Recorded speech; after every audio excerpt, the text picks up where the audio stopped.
Good afternoon. Thanks for joining us today. This is Kay Shurtleff, and I'm with Russ Weeks, and we are going to spend about an hour talking about some things that you might be kind of working through this spring. Take it away, Russ. And there's probably going to be some things that overlap on things we discussed before, but this is based on some of your feedback from the Google form Kay sent out. And thank you for filling out that form, by the way. Yes, super helpful. So I wanted to focus on clustering today because that's a huge goal for my district, is to not just cluster our GT students in elementary, but to continue to do so in middle school and high school. So I'm going to kind of review how we cluster our students. So it may be a little repetitive on one of our other webinars, but I hope you find it helpful. And then I'm going to go over some of the concerns you brought up from the Google form. But I definitely do not profess that my district is doing everything right, the best, but I'm just going to share how we do things and some ways we are trying to improve. And that was me pouring tea, by the way. It wasn't what you were thinking or what it sounded like. Chocolate strawberry tea, which I highly recommend. Sounds weird, but per usual, Kay has delivered on the tea. No, that's not working.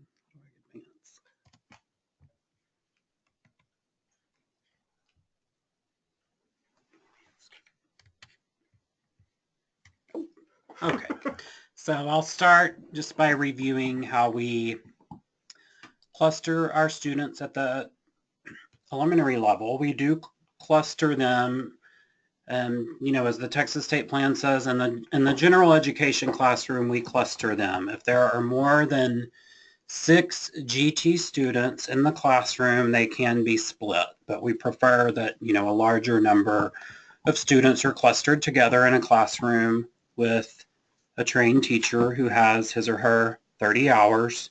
We want them to be interacting with their intellectual peers as much as possible.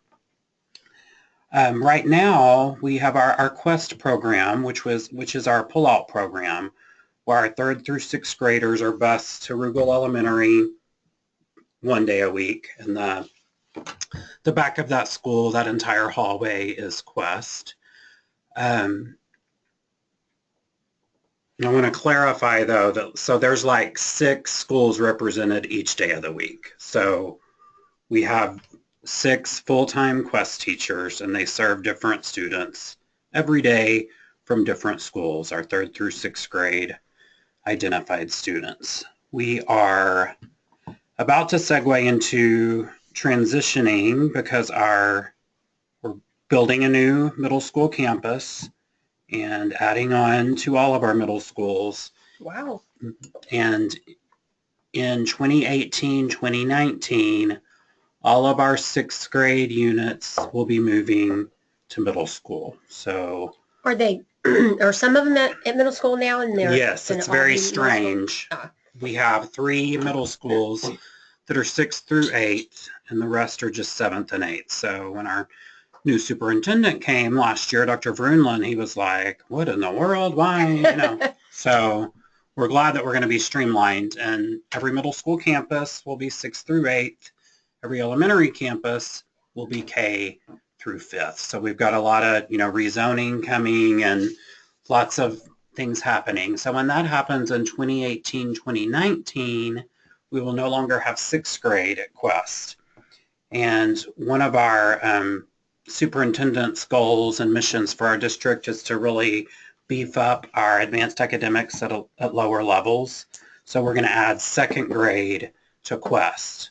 Whereas right now, our K through 2, all of our gifted students are just clustered, in the regular classroom with a trained teacher. So we're just differentiating in the classroom for those students. So there's no pull-outs No. doesn't start until 3rd grade. Correct. And we should clarify too, in case you weren't with us for the last couple of webinars, Russ Weeks is the Advanced Academics Coordinator in Mesquite ISD. So the perspective that you're getting is you're just getting a model of how one district does it. Yes. And I'm K through 12, so I'm completely crazy. But we are making it work. And this is only my 2nd year, so I'm new too. So I'm always looking for ways to improve. And like I said, I'm definitely not saying our way is the right way. But I am excited about adding 2nd grade to Quest because I think it's going to be really good for those kids. And you guys have lots of things that are working well. Yes, we do. We do. But we always have room for improvements. As we all do. Yes. All right. This is something I'm pretty proud of with our district. In Mesquite, we have maintained over the years, as we added pre-AP for students who are not identified GT for our 7th and 8th grade core classes, English, Social Studies, Math, and Science. We have separate classes for GT. So our GT students are all in whatever GT course they are identified for. And then we also have pre-AP classes with more open enrollment for other students, to add rigor and prepare them for AP classes in high school. I'm not going to go into, again, the real specifics of that because I've done that before, but I will say our 8th grade GT English is an English 1 high school credit. Our 8th grade GT Math and our pre-AP Math is a high school Algebra 1 credit. There are rare situations where a GT student might be placed in a pre-AP class per the student and or parent's request to make hers or his schedule work for extracurricular activities and electives. But our middle school registrars pull their hair out to make this all work. I mean, I don't know how they do it, to be honest, but they make it work. And we would never, if a student is in 8th grade GT English, that pre-AP 8th grade English does not count as English 1, so we would never substitute pre-AP English for a student that is in that GT English. Otherwise, they wouldn't get that high school credit. So if that does happen and there's a GT student in a pre-AP class, then that teacher just knows to differentiate. Absolutely.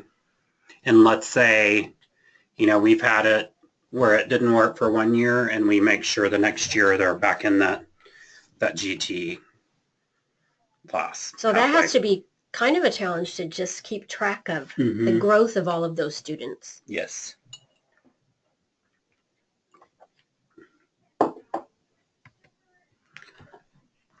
Okay, and this is pretty complicated, and I can send this to y'all if you would like. And I think my email is at the end of this presentation. Plus, you'll also have access to the whole recording. Oh, good. So they can hear us pouring tea again. Yes. So I've had, just a few meetings with our new superintendent over the past year and a half. So he is very intent on keeping a cohort for our GT students as they continue through high school. And I know this can be a logistical nightmare, and a lot of districts serve their GT students just through AP classes, but we strive to have separate classes whenever possible for our GT students. For example, I feel like I need a pointer. I don't have one. Like when our freshman GT students who are in GT English, so when they start their freshman year, they're in GT English 2. And I've put on here how it goes through grade level and matches up. The senior year is weird. So like if they take AP Lit their senior year, it's like an elective because they've already had GT English for their 11th grade year. I was in a meeting the other day and I had to get the English coordinator to come in and explain it to, it was actually Forney ISD that was asking about our high school program, and she explained it well, but it's very confusing. They can also take an independent study or their mentorship class their senior year, and we do offer that at all of our high schools. And the GT Math pathway, they've taken Algebra 1 their 8th grade year, so they're starting with GT Geometry, GT Algebra 2 10th grade, GT Pre-Cal their 11th grade year, and AP Calculus their 12th grade year, and they're in a classroom with non-GT students there.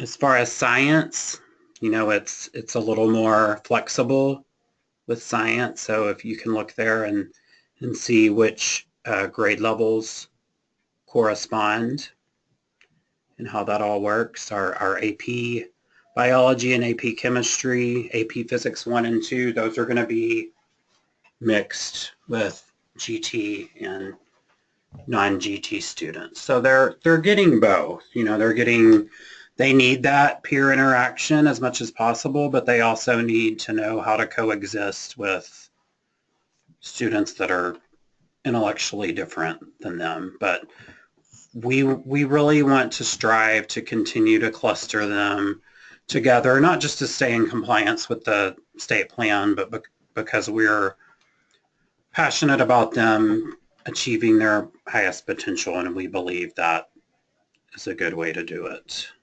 So you wouldn't ever have like one GT student in an AP biology class? No. And all the rest of them in a different AP biology class? Correct.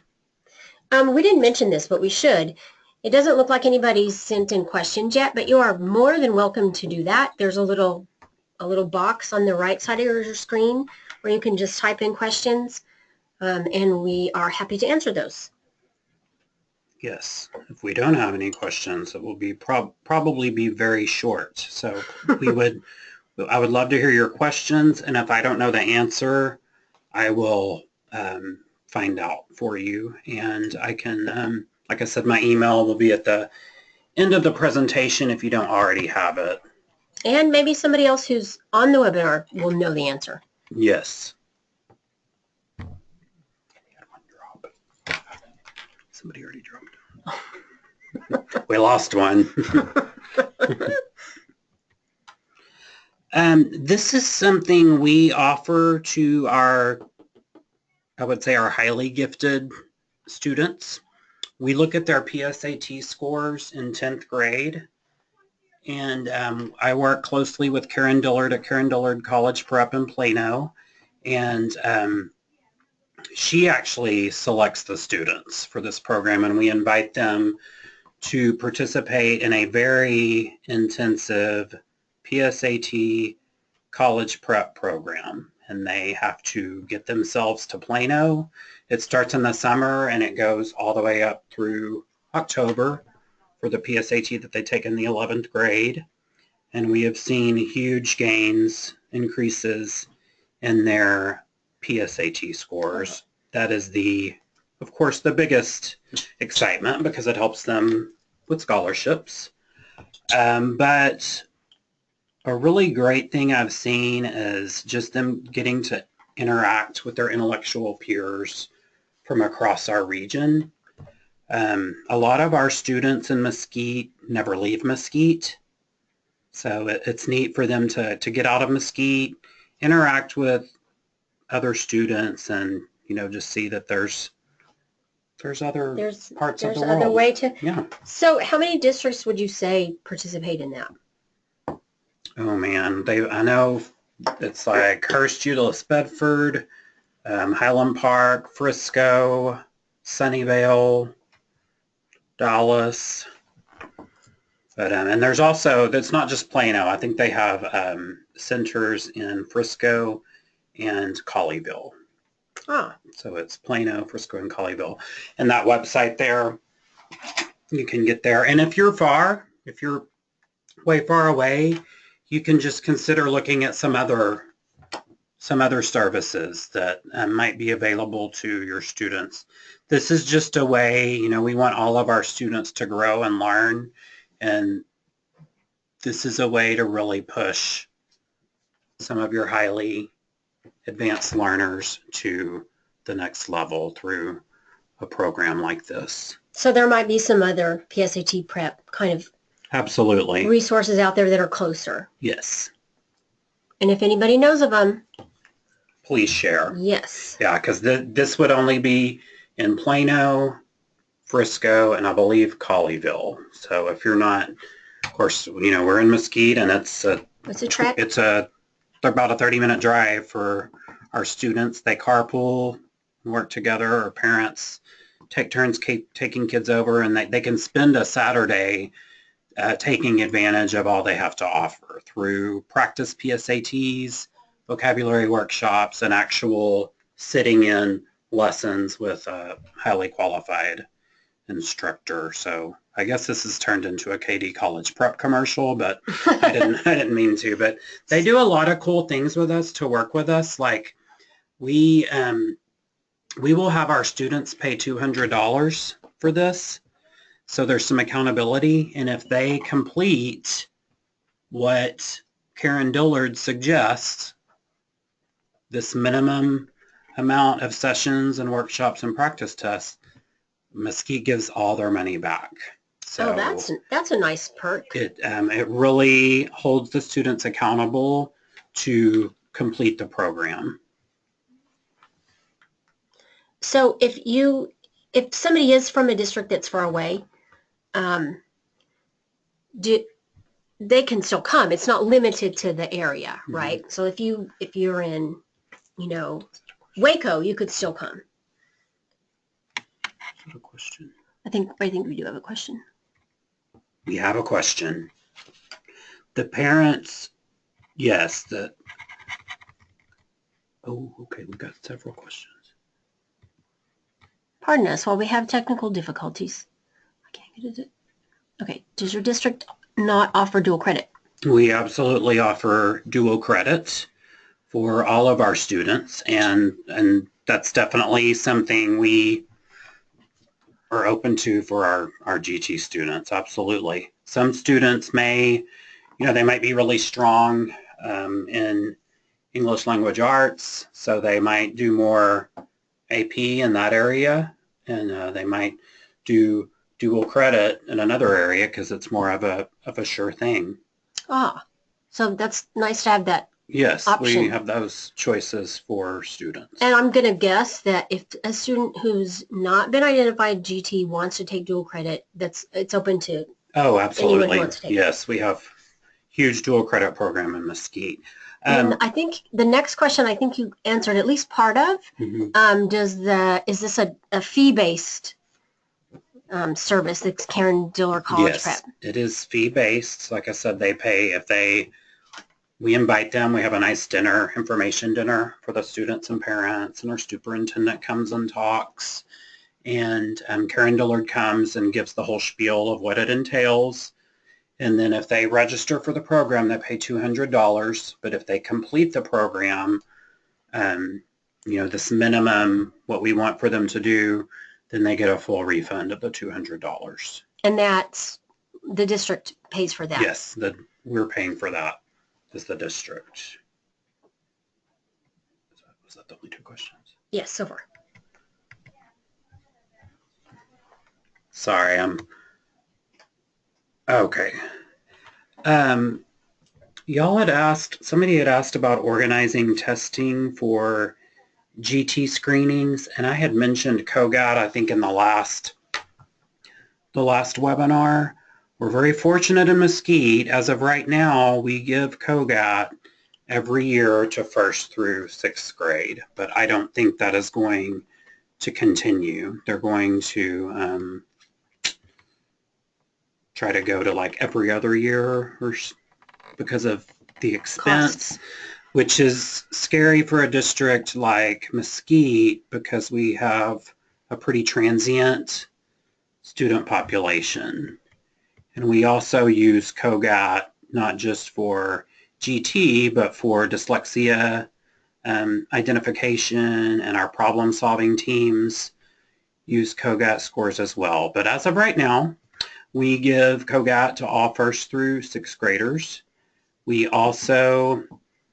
go out, if a student is referred, we also go out and give ITBS, which I talked about this last time. It's very embarrassing. We need to switch to something that is more applicable to our population of students. We have a huge English language learning population, and so we have to use other things other than ITBS for them. But because of expense, I haven't purchased anything yet for that. So for them, we do use COGAT nonverbal, which is very helpful, and we use rely heavily on the teacher to help with identification. Our screening process, we lost another one. Our screening process goes throughout the year.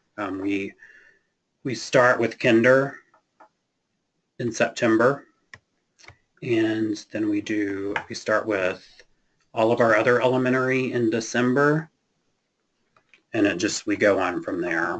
Then we do middle school, and then we double check our high school to make sure no one has slipped through the cracks. But I went over all of that last time, so if you want any more information on screening, I can send you that, our plan for that. And that's also, the recording of that webinar is also already posted on the Google site. But I feel like that is an area where we really need to improve, especially with our English language learners. But every strong program is a work in progress, right? Yes, absolutely. If we just sat back and thought we were fine, then we would not be living in reality. We're always striving to do better, learn better, and serve our kids better, and identify our kids better.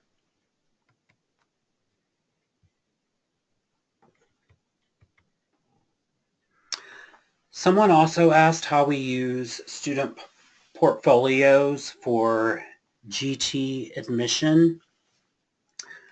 If you're looking at our matrix, we have our COGAT, which is an abilities test, and then we have ITBS, which is more achievement.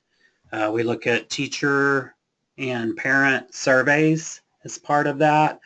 The way we would use student portfolios is if they were close in an area, but maybe they didn't meet all the criteria, but by talking to the teacher and just looking at the whole child, we think we need to look, and we always ask and tell the teachers and parents that we would like for them to submit samples of student work showing giftedness above their grade level or age level. And so we're going to look at that. But I feel like this is an area where I feel like we need to maybe actually make portfolios a non-negotiable part of the screening process. But we have not done that yet. We ask for it, but we don't require it. But it's very helpful if we have a student that we feel like is close but doesn't meet all the criteria. Or maybe there's a discrepancy between scores. Maybe their ITBS score is really high, but their COGAT is low, and we need to look and investigate further. So as of right now, that is how we use portfolios, and I realize that sounds kind of abstract. Well, and it seems to me, just from working with all the districts in our area, that people use portfolios in a very wide variety of ways. Mm-hmm. So some districts, probably not the majority, but some require portfolios from all their kids, mm-hmm. and some never require them, and there's everything in between. Yes. But the more information, obviously, that you can gather, the better.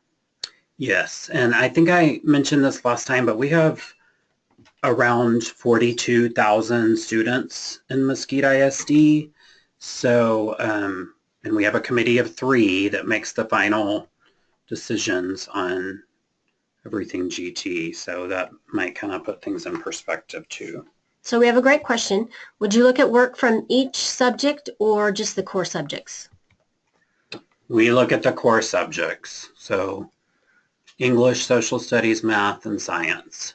But, you know, for elementary program, we would identify a student, you know, if they're really strong in math and science, but not as strong in English, we would still identify them for the program.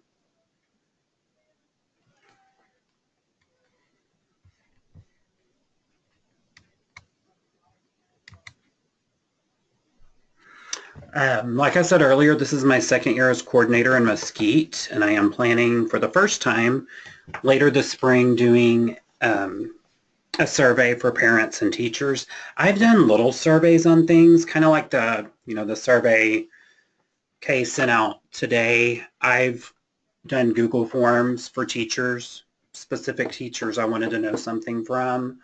I've even done a survey on what they want from a leader, since I'm not the coordinator, just to get some feedback on their needs. But I have yet to do a district-wide survey on our GT program. Last year was my first year, and as many of you know, it was a little overwhelming, but I'm definitely going to do one this year. So if any of you have done surveys, I would welcome your feedback and suggestions on doing a survey of our GT program. And I think TAGT still has some examples posted on their site, and then we can send you some from Region 10 as well, because it's a kind of a funny setup with GT programs in that we have to evaluate, but we get to decide what we're using to evaluate, and no one really looks at it. Right. So it's kind of a strange situation. I don't know if it's maybe in transition to something that will become a little bit more vigorous. They're kind of just getting us used to the idea of evaluating the program or exactly what's happening. But it works differently for this program than it does any other program. So if you think that, wow, this is weird, this can't be right, this doesn't seem like anything, you're right. It isn't like anything. And I will say, if I get a parent phone call, I'll just ask them how they feel about our GT services. That's not a survey. I'm just, you know, talking to one parent, but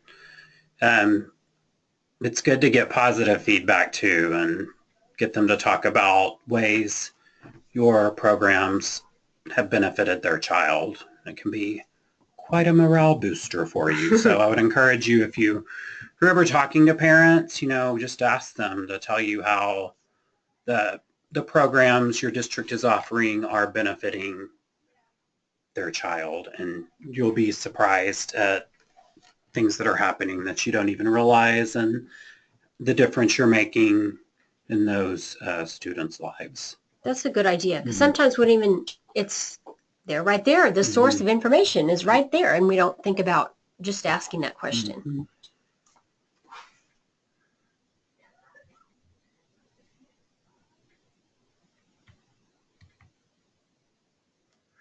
And I would just really encourage each of you, especially if you don't have much going on in your district for GT students, find an area to focus on and really strengthen for your students. And that might look different for everyone depending on the size of your district and, your role in the district. I know in smaller districts, it's like, I'm just advanced academics K through 12, but when you have over 40,000 students, I'm over a lot of programs within that. But in a smaller district, you have just as much to do because you've got advanced academics and then all of the other hats you wear for your district. So I would encourage you not to freak out like I did a couple of times last year and find an area that really needs work and start there. And then, each year you'll add something and it'll just continue to grow and your department will get stronger.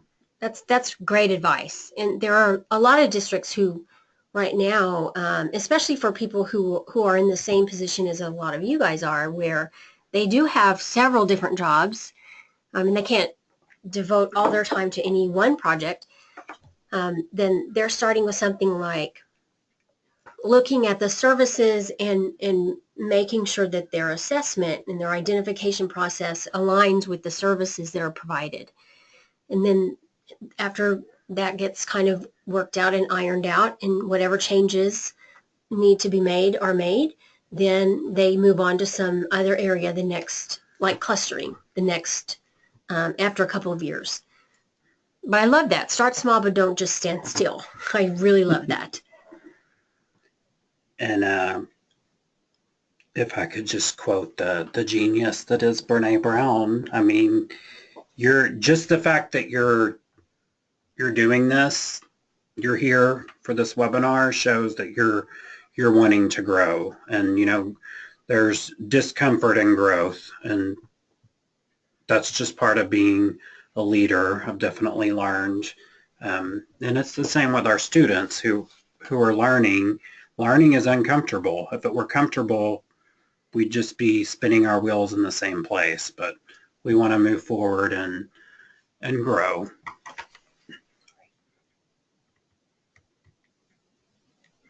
Okay, we've got another question. Any suggestions on how to convince principals to cluster when they're trying to even out their classes? That's not a hard question at all. Are you talking, if you're talking about elementary, they can... I think that's probably elementary. Okay, you can cluster up to 6, and then you can split those in half. So you could have 3 kids together in one class and 3 in another class. But, both teachers would have to have their 30 hours. So that might be a talking point, just the fact that are the teachers really qualified to have those students in their classes? And if they are, that's fine. But I've had this when I was a GT middle school English teacher, I just leveled with my principal at the time because she said something about being fair to the teachers, spreading out the good kids. And I just said, that's not what this is about. This is about doing what's best for the kids. So, not always an easy conversation to have. No, I'm not saying to go in there I had a really good relationship with her. She'd been my principal for a long time, and so we had developed that relationship. And that's part of what our jobs are, is to advocate for best practices for our kids. And if you're talking about numbers, like I was talking about with middle school, with us separating out our GT and pre-AP, that's been a huge issue with numbers. Like if we don't have as many kids identified for GT, that's a dicey situation because you're not going to don't want to have a super small group in a GT math class and then 40 in a regular ed class. So I see that. I understand that. It's not a utopia where it always works out perfectly, but I'm saying our goal, that's our goal, is to have those GT kids clustered separately. Any other questions?